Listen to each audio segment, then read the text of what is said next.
It was a sensational trial that exposed the secret sex life of a Wellesley doctor charged with killing his wife. Dr. Dirk Greineder was found guilty and sentenced to life without parole, but he maintains that he was wrongfully convicted. Our chief investigator, Cheryl Fiandaca, has the exclusive jailhouse interview.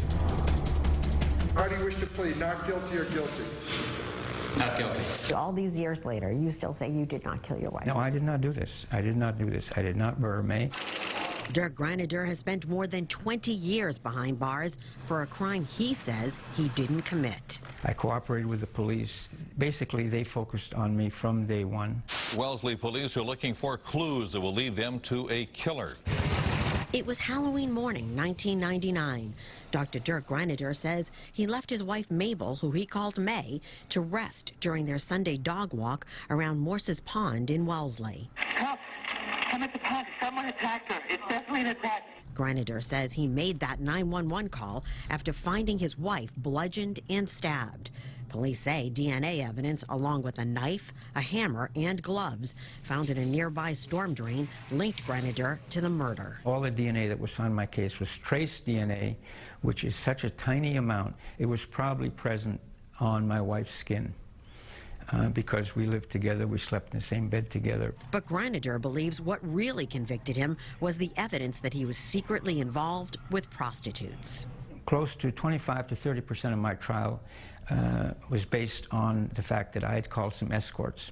I loved my wife. I still love my wife. We did have intimacy issues, which she would not deal with. That is what convicted me, the fact that I was indiscreet. If you didn't do it, then who did? I don't know the answer for sure. The only case that I really reminded of the most is the I think, Xantop case, where two high school graduates went and murdered a couple for no good reason.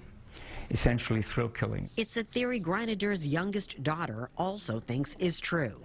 She and her siblings have supported their father for more than 2 decades. We know he is 100% not responsible. And still do. You don't think your father killed your mother?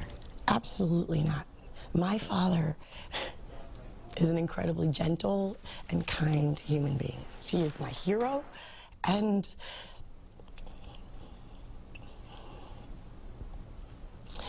I am privileged to know him, let alone be his daughter. And as for May, my mother was a fighter, and she would have told us, continue to stand up, continue to speak the truth, because what other choice do we have? Greineder is now almost 80. Sentenced to life without parole, he and his children are fighting for legislation to give lifers a chance for parole after 25 years. One of the things that the parole board looks at is whether or not you take responsibility. Yeah. Well, that's a big problem. I don't take responsibility because I didn't do it. So I'm pretty much resigned unless I can still manage to reverse my case legally, that I'm going to die in prison. Greineder has one last appeal. We did reach out to the Norfolk County District Attorney's Office, who told us the jury correctly found him guilty. Cheryl, Fiandaca, WBZ News.